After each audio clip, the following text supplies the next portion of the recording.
The battle between House Republicans and the Justice Department over the Russia probe is rapidly intensifying this evening. A group of Republican congressmen have filed articles of impeachment against Deputy AG Rod Rosenstein, arguing that the DOJ has not complied with 9 months of oversight requests for documents tied to the investigation. Joining us now exclusively to tell us what's next, Congressman Jim Jordan and Mark Meadows, who are spearheading the effort. We're also joined by Fox News anchor and author of the new fantastic book, big bestseller, The Russia Hoax, Greg Jarrett. Great to see all of you. Congrats, Greg, on the book. Thank you. Great to have you on. Congressman Meadows, let's start with you. What are you accusing Rod Rosenstein of specifically? Well, really, for 9 months, we've asked for documents, and that's all we want are the documents. And what we found is not only have subpoenas been ignored, but information has been hidden. The efforts have been stonewalled. And I guess for us, it's all about transparency so the American people can judge for themselves. And so, you know, they may be able to ignore Congress, but they can't ignore the American people. This is what Andy McCarthy wrote in National Review. He said, Rosenstein and Chris Wray, FBI director, work for Trump.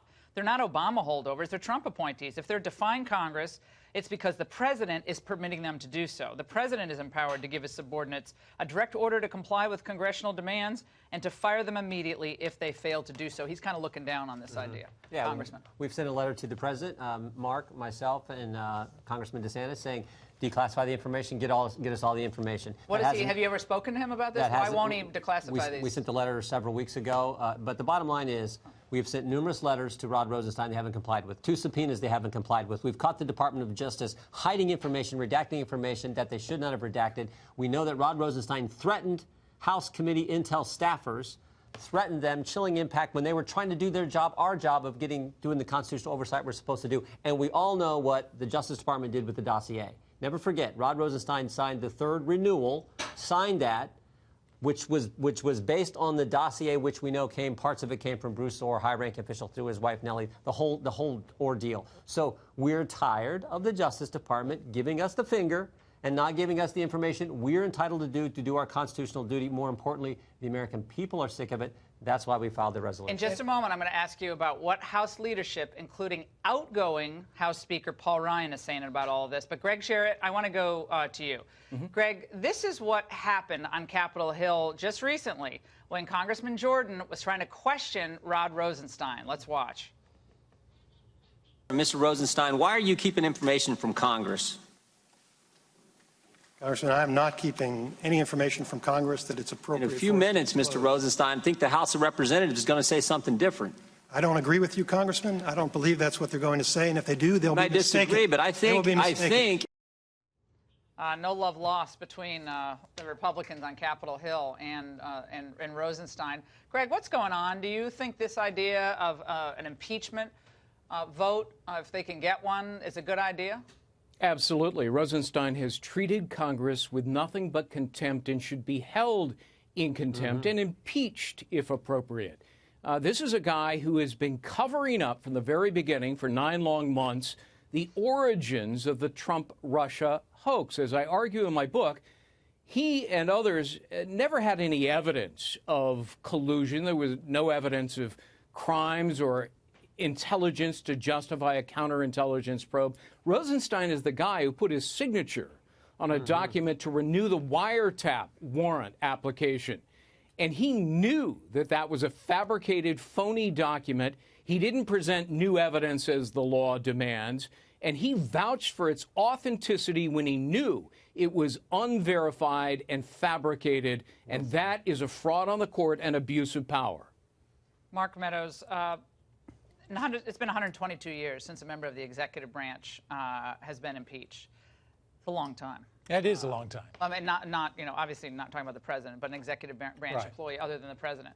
Paul Ryan doesn't strike me as the kind of guy, on his way out, long goodbye from Paul Ryan, who would be keen on this. How do you get a vote on impeachment without getting Paul Ryan's nod here? Well, certainly we hope that it doesn't have to come to that. Obviously, this is the first step tonight, but it doesn't require consent from the Speaker. It's a privileged motion, so what we put in today was non-privileged. It goes in, gets referred to the Judiciary Committee, but starting tomorrow, we can bring it up as a privileged motion. What does that mean for people who don't understand? Yeah, so, and I'm glad you asked, because it really means that it would require a vote on the House floor within 2 days.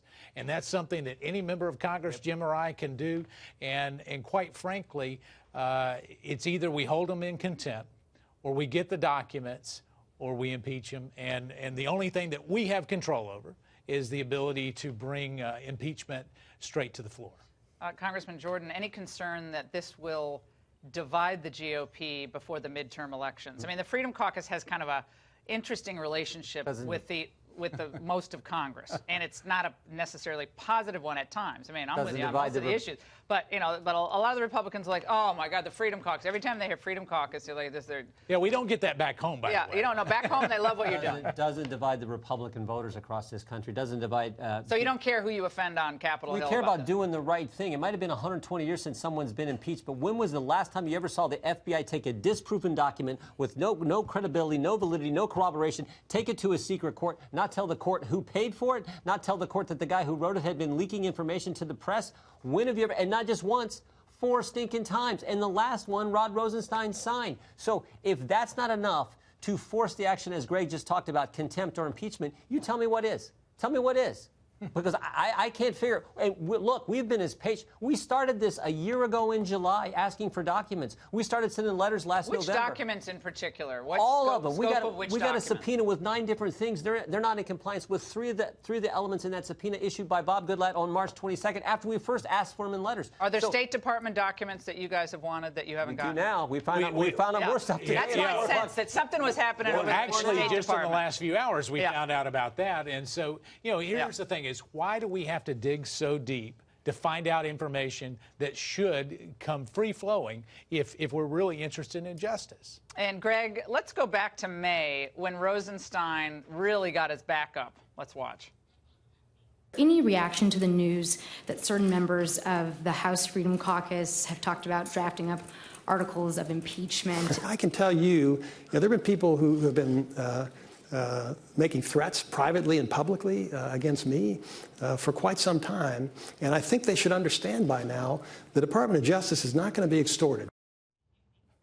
Extorted. Every time I hear that, I can't believe that's the Deputy Attorney General. Jeff Sessions, bad choice in him. Yeah, this is a very vindictive man.